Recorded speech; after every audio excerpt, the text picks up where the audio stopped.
Next प्रश्न है, बिहार में ग्रामीण स्थानीय सरकार की संरचना को परिभाषित करते हुए भारत में स्थानीय सरकार के उद्देश्यों की व्याख्या करें। स्थानीय संस्थाओं की कार्यकुशलता के संदर्भ में आने वाली महत्वपूर्ण चुनौतियों पर प्रकाश डालिए।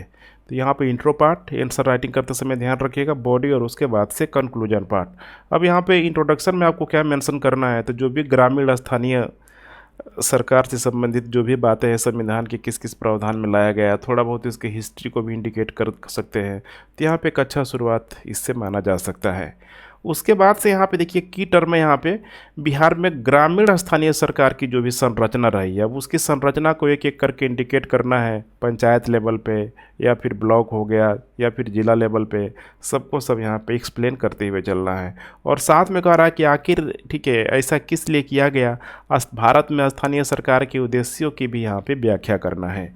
अब यहाँ पे क्वेश्चन टैग यहाँ पे लगा हुआ कि आखिर इसके उद्देश्य क्या थे, तो इसमें एक अंतर्निहित बिंदु होगा विकेंद्रीकरण को लेके, सत्ता का यहाँ पे विकेंद्रीकरण करने का प्रयास किया गया। सत्ता का त्रिस्तरीय जो संरचना, केंद्र लेवल पे राज्य हो गया और यहाँ पे स्थानीय स्वशासन के रूप में समझ सकते हैं लोकतांत्रिक मूल्यों को बनाने के लिए। उसके बाद यहाँ पे क्वेश्चन का जो दूसरा जो पैराग्राफ होगा, स्थानीय संस्थाओं की कार्यकुशलता के संदर्भ में आने वाली महत्वपूर्ण चुनौतियों पर प्रकाश डालें, क्योंकि ये सबसे बड़ी समस्या है, अभी भी वर्तमान में आपको देखने के लिए मिल जाएगी स्थानीय ठीक है संस्थाओं की कार्यकुशलता के संदर्भ में। अब जो भी चुनौतियां है उसको आप डिटेलिंग मेंशन करना होगा। अब जब चुनौतियां यहाँ पे आपने इंडिकेट कर दिया तो थोड़ा बहुत समस्या जो भी इसका समाधान होगा उसे भी दिखाने की कोशिश करना है। और फाइनली यहाँ पे लास्ट में हो जाएगा निष्कर्ष। तो चलिए यहाँ पे मैं आपको सिखाता हूँ कि किस तरीके से जो BPSC के द्वारा 38 नंबर का जो सवाल पूछा जाता है यहाँ से मैक्सिमम मार्क्स यहाँ से आप गेन कर सकते हैं। तो बिल्कुल मेरे साथ बने रहिए। अब यहाँ पे हम लोग शुरुआत करते हैं यहाँ पे परिचय के रूप में। अगर देखा जाए यहाँ पे भारत में स्थानीय सरकार की अगर हम लोग बात करें स्थानीय सरकार की, तो ये आपको बहुत एंशिएंट एरा में आप लोगों ने जरूर पढ़ा होगा, वैदिक काल वगैरह में, वैदिक काल में सभा और समिति जैसे संस्थाओं का जिक्र मिलता हुआ नजर आता है। लेकिन वही जब हम लोग बात करते हैं आधुनिक भारत में, तो स्थानीय सरकार का जो जनक के रूप में रिपन को माना जाता है। रिपन को, जो उस समय गवर्नर जनरल हुआ करता था, रिपन को यहाँ पे माना जाता है। हालांकि देखिए जब भारत जब यहाँ पे आज़ाद हुआ तो जो स्थानीय सरकार के जो भी यहाँ पे कह सकते हैं कि प्रावधान था या फिर स्थानीय स्वशासन से संबंधित बातों को DPSP में ज़रूर यहाँ पे रखा गया था। अचानक यहाँ पे देखिए सत्ता का त्रिस्तर पे केंद्रीकरण करना मैंने उस समय जो संविधान सभा के सदस्य थे उनके लिए बहुत बड़ा ये चैलेंज यहाँ पे मतलब एक तरीके से था कि कैसे सत्ता का 3 लेवल पे यहाँ पे विकेंद्रीकरण किया जाए, क्योंकि देश की एकता अखंड बनाने के लिए सबसे यहाँ पे ज़रूरत था रिसोर्स की। उस समय भारत में बहुत सारी अधिक समस्याएं भी थी, तो उस समय बनाया नहीं गया था, DPSP में यहाँ पे डाला गया था। लेकिन आगे चल के देखिए यहाँ पे बलवंत राय कमेटी के अनुशंसा पे लगभग ये दौर चल रहा है, लगभग 1957 में इस कमेटी को बैठाया गया और 1958 में इस कमेटी ने अपना रिपोर्ट भी सौंप दिया कि यहाँ पे पंचायतों को अर्थात स्थानीय स्वशासन को यहाँ पे अधिकार मिलना चाहिए, स्वायत्त के रूप में अधिकार यहाँ पे मिलना चाहिए। लेकिन यही था, उस स्वायत्त करने का मतलब क्या है कि पूरी तरीके से सत्ता का जो विकेंद्रीकरण 1957-58 में समस्या होगी। और सबसे जो मेन समस्या थी रिसोर्स को लेकर, भारत उस समय गरीबी जैसी समस्याओं से बहुत अधिक यहाँ पे ठीक है मतलब झेल ही रहा था, एक तरीके से आप समझ सकते हैं। तो इसीलिए यहाँ पे राज्यों को यहाँ पे बोल दिया गया, एकदम ध्यान से सुनते चलिए, राज्यों को बोल दिया गया कि भाई हम यहाँ पे मैंडेटरी नहीं कर रहे हैं, जो राज्य यहाँ पे अगर लागू करना चाहे वो लागू कर सकते हैं और बाकी अगर राज्य लागू करने में सक्षम नहीं है तो लागू इसे नहीं कर सकते हैं।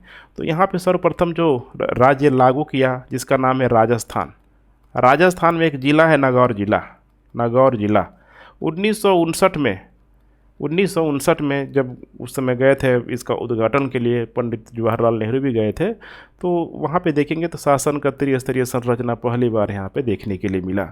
अब बीच में बहुत सारी कमेटी आएगी यहाँ पे और फाइनली अब दौर आ जाएगा लगभग फिर वही 73वां हम लोग डायरेक्ट संविधान संशोधन की कॉन्स्टिट्यूशनल अमेंडमेंट की बात करते हैं। इसके माध्यम से देखेंगे 1992 में तो पूरी तरीके से इसको यहाँ पे संवैधानिक मान्यता मिल गई। संवैधानिक मान्यता मिल गई। अब इसका मतलब क्या है कि हर राज्य का अब यहाँ पे क्या है, मैंडेटरी है कि लागू करना ही करना होगा। यहाँ पे क्या था, राज्यों को मैंडेटरी नहीं था, लेकिन अब संवैधानिक मान्यता मिल गई तो यहाँ पे लागू करना ही होगा अब यहाँ पे, ठीक है। तो यहाँ पे अब लागू हुआ भी हुआ, संवैधानिक दर्जा यहाँ पे दिया गया। तो इसके लिए यहाँ पे एक नया अनुसूची, यहाँ पे 11वां अनुसूची, 11वां अनुसूची इसमें शामिल किया गया। पंचायती व्यवस्था के लिए 11वां अनुसूची शामिल किया गया। पूरा पूरा इसमें देखेंगे आर्टिकल 243 से लेके 243 ओ तक है। ओ तक जितना भी बातें हैं सब यहाँ पे स्थानीय सरकार अर्थात पंचायत संबंधी बातों को इसमें, ठीक है, शामिल किया गया है। पंचायत के लिए प्रावधान यहाँ पे किया गया है। अब इसका उद्देश्य क्या था, लाने का यहाँ पे उद्देश्य क्या था, तो थोड़ा बहुत हम लोग देख लेते हैं इसके उद्देश्यों को। सब भूमिका में आपको दिखाना है। तो जैसे कि नंबर 1 हो जाएगा कि ज़मीनी स्तर पे यहाँ पे लोकतंत्र को मजबूत किया जाए, लोकतंत्र को मजबूत किया जाए। निचले लेवल तक सत्ता में जितनी अधिक से अधिक लोगों की भागीदारी होगी, निचले तबके के लोगों की भागीदारी होगी, तो वहाँ पे लोकतंत्र बेहतर होगा। ग्रामीण विकास, ग्रामीण विकास का कार्य यहाँ पे मजबूत होगा, क्योंकि वो समस्याएं उनको ही यहाँ पे पता है कि हमें क्या समस्या है। और ठीक है, होता है ना नीचे से विकास, तभी तो जाके भारत में एक भारत के जीडीपी में एक अच्छा खासा कंट्रीब्यूशन होगा। उसके बाद यहाँ पे जो भी यहाँ पे पद होगा, पद को लेके जैसे कि निचले लोगों के भागीदारी करने के लिए यहाँ पे आरक्षण इसमें भी शामिल किया गया, ठीक है। इसके अलावा आरक्षण में देखेंगे तो यहाँ पे महिलाओं को भी शामिल किया गया, कमजोर वर्ग के लोगों को यहाँ पे शामिल किया गया। अर्थात जैसे लोकसभा के लिए, राज्यसभा के लिए, वैसे पंचायतों के लिए भी यहाँ पे शामिल किया गया। इसके अलावा यहाँ पे वित्त आयोग के माध्यम से, चूँकि एक संवैधानिक संस्था बन गई, तो वित्त आयोग के माध्यम से अब यहाँ पे धन का नियमित प्रवाह होने लगा। धन का नियमित रेगुलर यहाँ पे प्रवाह होने लगा। और अभी देखिए बिहार में, ठीक है, पंचायत के स्तर पे बहुत अच्छा आपको कार्य करता हुआ नज़र आ रहा होगा, ठीक है। जो भी मुखिया होगा, वहाँ का जो भी सिस्टम होगा, अच्छा खासा पहले से यहाँ पे काफ़ी, ठीक है, ये लोग डेवलपमेंट करते हुए भी नज़र आ रहे हैं। अब नेक्स्ट हम लोग बात करते हैं बिहार में ग्रामीण स्थानीय सरकार की संरचना। बिहार में ग्रामीण स्थानीय सरकार की यहाँ पे संरचना, तो देखिए यहाँ पे जो भी संरचना है यहाँ पे थोड़ा सा आप लोग ध्यान देने की कोशिश कीजिए। यही है बिहार पंचायती राज अधिनियम, ठीक है। ये चूँकि यहाँ पे इसमें संशोधन किया गया 2006 में, ये संशोधन यहाँ पे करके लाया गया। पहले था यहाँ पे पंचायती राज व्यवस्था, पंचायती राज व्यवस्था में यहाँ पे संशोधन किया गया। बिहार पंचायती राज अधिनियम 2006 संशोधन के माध्यम से लाया गया।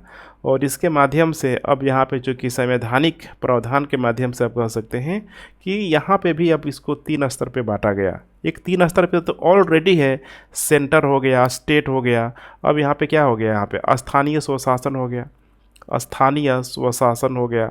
और इससे भी यहाँ पे स्थानीय स्वशासन को 3 लेवल पे यहाँ पे बांटा गया। ग्राम स्तर हो गया, ठीक है, ग्राम स्तर मतलब ग्राम पंचायत, इसका प्रमुख यहाँ पे मुखिया हो जाता है।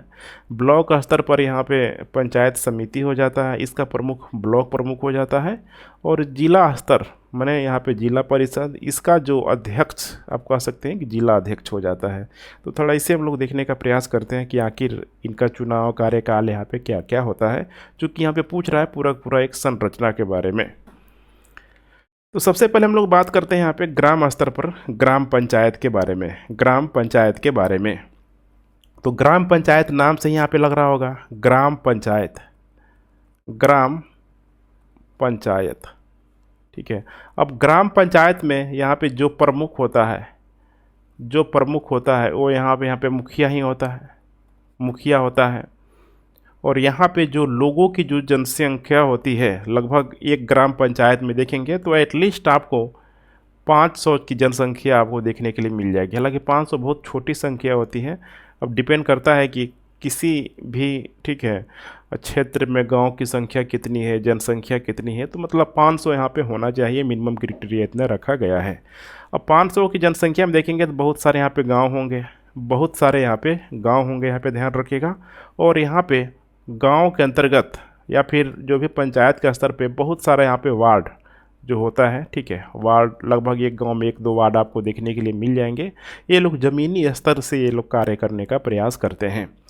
तो कुल मिला के ग्राम पंचायत जो संवैधानिक व्यवस्था के माध्यम से लाया गया है, बिल्कुल आपको एक अस्थायी संरचना आपको दिखाई देगी। अस्थायी संरचना, अस्थायी संरचना का मतलब क्या है? यहाँ पे एक देखिए, यहाँ पे चुनाव प्रक्रिया होता है, अर्थात जो भी ये मुखिया होगा, वार्ड सदस्य होगा, ये यहाँ पे निर्वाचित होगा, 5 साल के लिए यहाँ पे निर्वाचित होगा।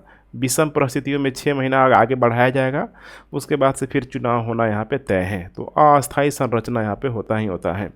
अब लेकिन देखेंगे यहाँ पे इसी पंचायत के स्तर पे जो सबसे बड़ा यहाँ पे रोल प्ले करते हुए नज़र आएगा, जिसको बोला जाता है ग्राम सभा। और रियल जो लोकतंत्र है आपको यही दिखाई देगा, ग्राम सभा। ग्राम सभा बिल्कुल ही एक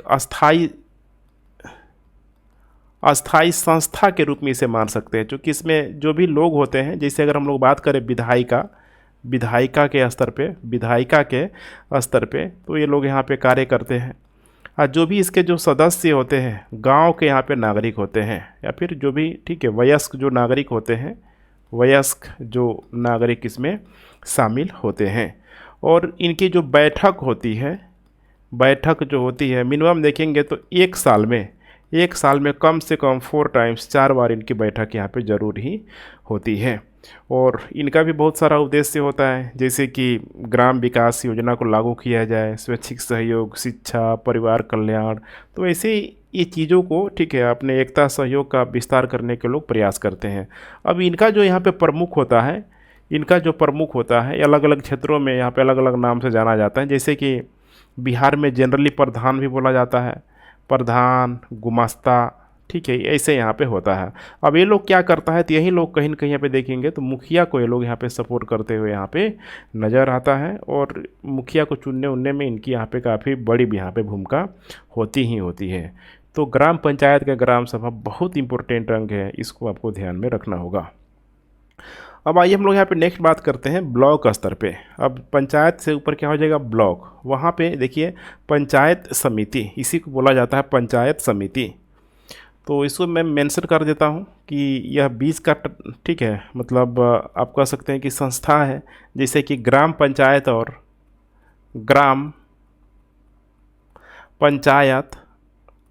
और जिला परिषद के बीच का, और जिला परिषद के बीच का एक यह संस्था है। अगर यहाँ पे देखा जाए टोटल जो जनसंख्या, कितनी जनसंख्या पे होना चाहिए कम से कम, तो यहाँ पे लगभग मिनिमम जो जनसंख्या है 5000 की जनसंख्या पे ये होता है। अब इसके सदस्य कौन होते हैं, तो थोड़ा समझने के प्रयास कीजिए। इसके जो सदस्य होते हैं ये सब यहाँ पे निर्वाचित लोग ही होते हैं। जैसे कि यहाँ पे मुखिया हो गया, मुखिया को चुना गया था। उप मुखिया का भी अभी कॉन्सेप्ट मैंने बिहार में कॉन्सेप्ट आ गया है, मुखिया के साथ साथ उप मुखिया हो गया।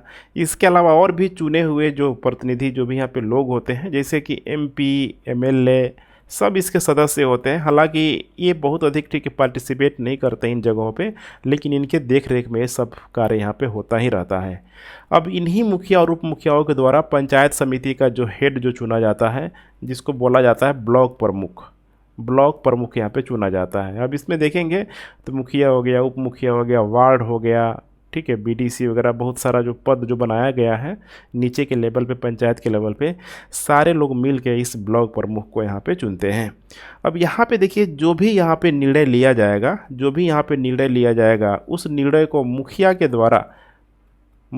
द्वारा अपने पंचायतों में उसे इम्प्लीमेंट अर्थात लागू करने का यहाँ पे ये कार्य करेगा। इसका जो कार्यकाल होगा, अब जो भी संवैधानिक संस्था है, जैसे कि 5 साल ये होगा, ध्यान रखिएगा 5 साल इसकी कार्य अवधि होगी। उसके बाद से इसकी जो बैठक होगी हर 6 वर्ष, साल में ध्यान रखिएगा कम से कम 6 बार, एक साल में कम से कम 6 बार इनका बैठक यहाँ पे कम से कम यहाँ पे होना चाहिए, अर्थात महीने में आप 2 बार कह सकते हैं। तीसरे नंबर पे होता है यहाँ पे जिला परिषद, जिले लेवल पे, ठीक है। तो यहाँ पे देखिए इसका जो सदस्य होता है, जैसे आप लोगों ने ज़रूर ठीक है अपना वोट का यूज किया होगा इन लोगों के लिए, सीधे यहाँ पे वयस्क मताधिकार के द्वारा इनके सदस्यों का चुनाव होता है। और इनका भी जो कार्यकाल होता है 5 साल का कार्यकाल, 5 साल के लिए यहाँ पे होता है। और ये जो सारे जो सदस्य होते हैं मिल के, जितने भी एक जिला में जितने लोग ठीक है सदस्य होंगे, ये सारे लोग मिल के एक अध्यक्ष अपना चुनते हैं। इसी को बोला जाता है जिला अध्यक्ष। ठीक है, तो कुल मिला के यही था त्रिसंरचनीय व्यवस्था, त्रिस्तरीय व्यवस्था हम लोगों ने देख लिया। अब आइए हम लोग बात करते हैं कि आखिर ऐसा सिस्टम बनाने की ज़रूरत क्यों था भारत में पंचायती राज्य के उद्देश्य। तो नंबर 1 देखिए, गांधी को छोड़ना नहीं है। गांधी, गांधी के सपनों का भारत। ठीक है, गांधी के सपनों का भारत। गांधी का मानना क्या था कि देखिए, भारत गांव में बसता है, भारत गांव में बसता है, और जब तक भारत के गांव का सर्वांगीण विकास नहीं हो सकता है तब तक तो फिर भारत का कभी भी विकास हो ही नहीं सकता है। अर्थात गांधी का मानना था कि शासन में यहाँ पे ग्रामीण भागीदारी बहुत ज़रूरत है, ग्रामीण भागीदारी ज़रूरत है, और साथ में जो पिछड़े लोग हैं इनकी भी भागीदारी यहाँ पे बहुत ज़रूरत है। तो पूरा का पूरा जो पंचायती का जो ख्वाब था अगर देखा जाए तो गांधी के सपने को कहीं न कहीं यहाँ पे अभी जो वर्तमान जो संविधान है उसको पूरा करने का ही यहाँ पे प्रयास कर रहा है। इसके अलावा कुछ और भी कारण है, जैसे कि भारत की उन्नति को लेके यहाँ पे देख लें हम लोग। भारत की उन्नति यहाँ पे तभी होगी जब यहाँ पे गांव का यहाँ पे क्या होगा, विकास होगा। ऐसे आप की टर्म बना के, एक पॉइंट बना के आप यहाँ पे लिख सकते हैं। इसके अलावा लोकतंत्र को बेहतरीन करने के लिए, लोकतंत्र को सुचारू रूप से चलाने के लिए यहाँ पे प्रत्येक स्तर पे यहाँ पे सत्ता का विकेंद्रीकरण करना जरूरी है, सत्ता का विकेंद्रीकरण करना जरूरी है। और ये सत्ता का जितना अधिक विकेंद्रीकरण यहाँ पे होगा वैसे ही यहाँ पे जनता की भागीदारी बढ़ते जाएगी, जनता का भागीदारी बढ़ती जाएगी। अब यही जो जनता की जो भागीदारी जब इसमें बढ़ेगी, सोचिए शासन में जब ठीक है जनता, आम जो जनता यहाँ पे आएगी तो भी अपने उत्तरदायित्व को समझेगी। जो भी स्थानीय समस्या है, खुद आप सोच के देखिए, स्थानीय जो समस्या है, ये ऊपर दिल्ली में बैठ के लोग तो इनको नहीं पता होगा कि स्थानीय समस्या क्या है, स्थानीय समस्या क्या है, ज़रूरत क्या है, किस बात को लेकर उनके अंतर्गत असंतोष है, ये स्थानीय लोगों को यहाँ पे पता है। इसीलिए यहाँ पे स्थानीय लोगों की यहाँ पे भागीदारी बहुत ज़रूरत हो जाती है, बहुत ज़रूरी हो जाती है, ताकि लोगों की समस्याओं को यहाँ पे सुना जा सके, उसको ठीक है रिजॉल्व आउट किया जा सके। उसके बाद यहाँ पे नेक्स्ट है सत्ता का विकेंद्रीकरण। अभी मैंने इसके बारे में पूरा डिटेल बता दिया। समाज के कमज़ोर वर्ग के लोगों को यहाँ पे सशक्त करना, समाज के कमज़ोर वर्ग के लोगों को सशक्त करना, इसके लिए रिजर्वेशन एक बहुत बड़ा हथियार यहाँ पे अपनाया गया इन लोगों के लिए। अभी भी देखेंगे तो सारे जो आरक्षण का जो प्रावधान है इसमें मुखिया में हो गया, अब ब्लॉक प्रमुख में हो गया, जिला अध्यक्ष को लेकर हो गया, तो वहाँ पे देखेंगे तो हर जगह यहाँ पर रिजर्वेशन का कॉन्सेप्ट यहाँ पे लाया गया है। उसके बाद यहाँ पे महिलाओं की भागीदारी को यहाँ पे सुनिश्चित किया गया है इसी रिजर्वेशन के माध्यम से। अब महिलाओं की भागीदारी को सुनिश्चित करने से देखिए यहाँ पे तभी तो महिला सशक्तिकरण, महिलाओं का विकास यहाँ पे हो पाएगा। हालांकि अभी भी चलता है, ठीक है, अर्थात महिला तो चुन ली जाती है, बड़े पदों के लिए चली जाती है, लेकिन अभी भी आप लोगों ने कॉन्सेप्ट सुना होगा, ठीक है, मुखिया पति, ठीक है, तो इसे भी आप लोग ध्यान में ज़रूर रखिएगा। अब आइए बात करते हैं हम लोग लोकतांत्रिक मूल्यों की स्थापना के लिए सत्ता का विकेंद्रीकरण। यही है की टर्म, आपको अंडरलाइन जो क्वेश्चन टैग लगा हुआ था, क्यों जरूरी है, तो सत्ता का विकेंद्रीकरण करने के लिए। अब सत्ता का देखिए विकेंद्रीकरण जितना अधिक से अधिक होगा तो यहाँ पे आपको समझना है कि इससे क्या होगा, तो संसाधनों का प्रबंधन एवं उत्पादन कार्य, संसाधन का प्रबंधन, सपोज करिए किसी भी ग्रामीण एरिया में किसी पंचायत स्तर पे अगर कोई संसाधन है तो वहाँ का प्रबंधन एवं यहाँ पे उत्पादन कार्य वहाँ के लोगों को सौंपा जाएगा। अब जब वहाँ के लोगों को यहाँ पे सौंपा जाएगा यहाँ पे, तो उससे यहाँ पे कहीं न कहीं पे रोजगार वृद्धि होगी, रोजगार की वृद्धि होगी। यही जब काम होगा, यही सही का जब काम होगा तो फिर देश के विकास में, ठीक है, ये सब यहाँ पे काम आएगा। दूसरा यहाँ पे हो जाएगा मानव क्षमता की वृद्धि करना, मानव क्षमता की वृद्धि करना, और इसके लिए बहुत इंपॉर्टेंट फैक्टर हो जाता है कौशल विकास। और वर्तमान जो गवर्नमेंट है इस स्किल डेवलपमेंट पे बहुत जोर शोर से कार्य करते हुए भी नज़र आ रही है, इसका प्रचार प्रसार करते हुए नज़र आ रही है।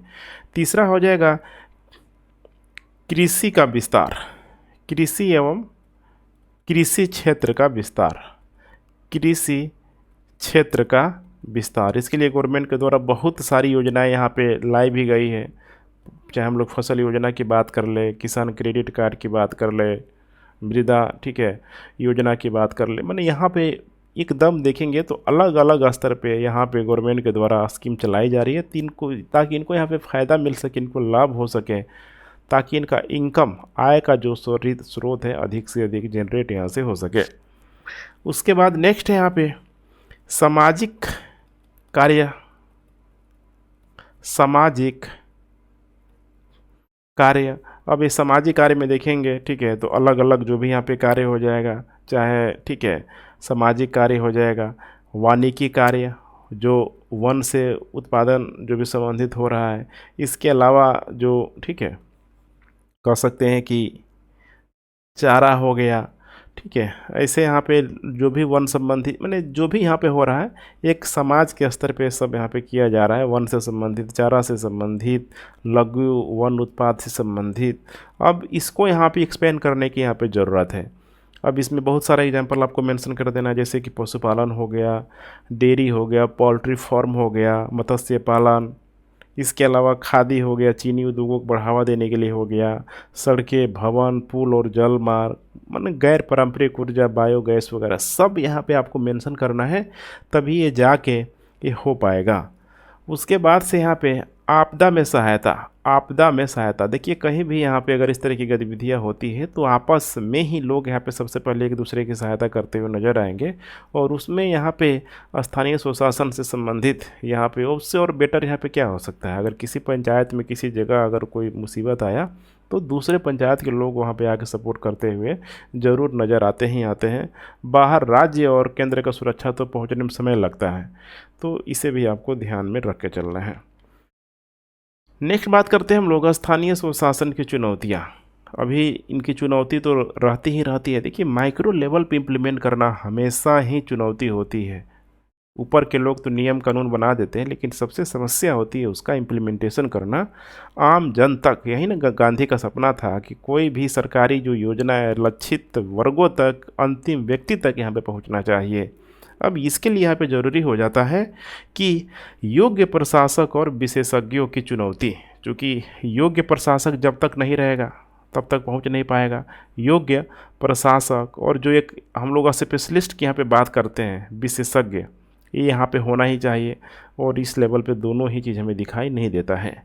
उसके अलावा यहाँ पे कह सकते हैं कि जो रियल जो होता है सही और विश्वसनीय तथ्यों का अभाव, विश्वसनीय तथ्यों का अभाव कि किसी पंचायत लेवल पे यहाँ पे क्या वहाँ की विश्वसनीयता है। होता है ना बहुत सारे जो ठीक है डेटाबेस समस्या यहाँ पे आती ही आती लेके, तो यहाँ पे एग्जैक्ट जो फिगर आउट है यहाँ पे पता नहीं लग पाता है। उसके बाद नेक्स्ट है यहाँ पे अधिकारी और पदाधिकारियों के बीच, अधिकारी और पदाधिकारियों के बीच, दोनों के बीच संबंधों को लेके चुनौती। ये तो सब अपने आप में समझिए कि बड़बोले लोग हैं यहाँ पे, ठीक है, सब एक दूसरे के क्या है सीनियर है, समस्या होती ही होती है दोनों के कम्युनिकेशन में। लाल फीताशाही का बढ़ता प्रभाव, ये तो सबसे बड़ी समस्या है, लाल फीताशाही का बढ़ता प्रभाव, ठीक है, तो ये भी एक समस्या है यहाँ पे। कहीं ना कहीं देखेंगे तो प्रशासन पे राजनीति के इसमें पूरी तरीके से हावी हो सकते हैं। उसके बाद यहाँ पे नेक्स्ट हो जाएगा जनता के समर्थन का अभाव, जनता के समर्थन का अभाव, जनता को अपने अधिकारों का पता ही नहीं यहाँ पे होता है। गांव में लिटरेसी रेट ऐसे ही कम है, तो ये भी एक समस्या का कारण है। सार्वजनिक संचार की कमी, सार्वजनिक संचार की कमी, वित्तीय कमी, ये तो सबसे इम्पोर्टेंट फैक्टर है, वित्तीय कमी, वित्तीय कमी, दलगत राजनीति, ऐसे ऐसे आप ठीक है सारा आप नहीं भी लिखेंगे तो काम बन जाएगा। इसमें से 4-5 पॉइंट आपको मेंशन कर देना है। इसके अलावा यहाँ पे हो जाएगा महिलाओं की भागीदारी में कमी, महिलाओं की भागीदारी में कमी, और नीति निर्माण में तो उनकी बिल्कुल कमी होती ही होती है। मैं बार बार बोलता हूँ, एक महिला को जब एक अधिकार जब मिल जाता है, मैंने पिछले क्लास में आपको एग्जांपल दिया था, मेयर का जब चुनाव हो रहा था बिहार में, कुछ जगहों पे आरक्षण के माध्यम से रिजर्व यहाँ पे किया गया है कि उस जगह पे सिर्फ महिला ही रहेगी, लेकिन महिला एक दूसरे महिला की समस्याओं को मतलब सॉल्व आउट करने में बहुत हद तक यहाँ पे देखिएगा तो विफल ही रहती है। तो एक बहुत बड़ा कारण ये हो जाता है। हाँ भाई, हम लोग नेक्स्ट बात करते हैं यहाँ पे इसका समाधान यहाँ पे क्या हो सकता है। तो जो समस्या है उसी को ठीक कर दीजिए, वो अपने आप ठीक है समाधान के रूप में क्लियर हो जाएगा।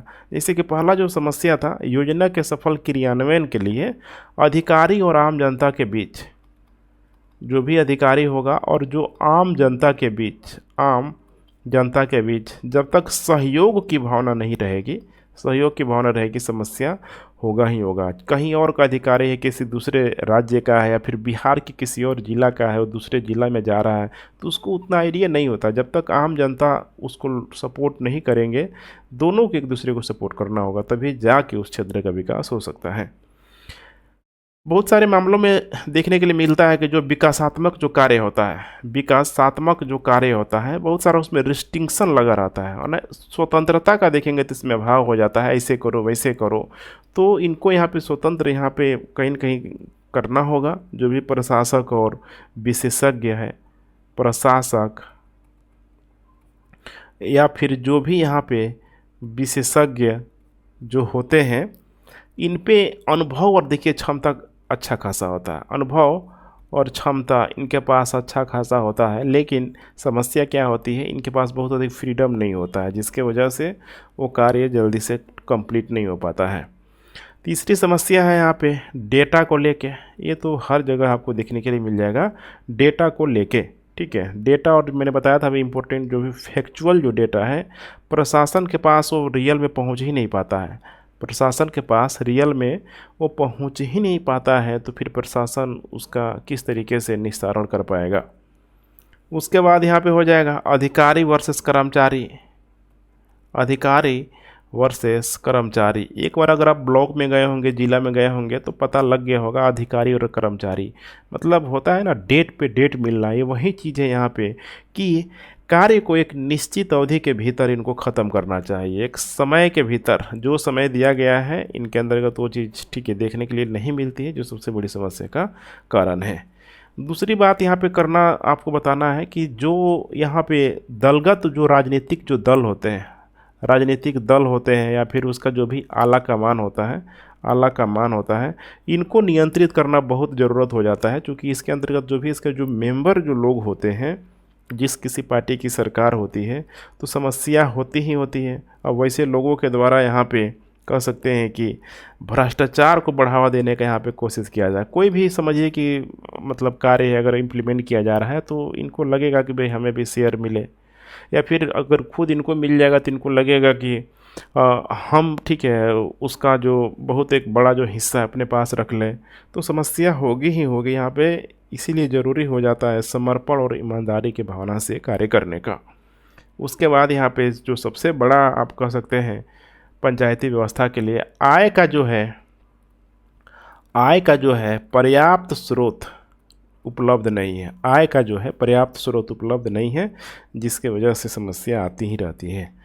फाइनली हम लोग लास्ट स्टेज में आ गए हैं, निष्कर्ष। तो देखिए निष्कर्ष में नीचे के लेवल पे है यहाँ पे, चूँकि भारत एक लोकतांत्रिक देश है और इसमें दो चीज़ें बहुत मायने रखती है। एक तो हो जाएगी यहाँ पे सरकार और दूसरी हो जाएगी यहाँ पे जनता और यहाँ पे हो जाएगी सरकार।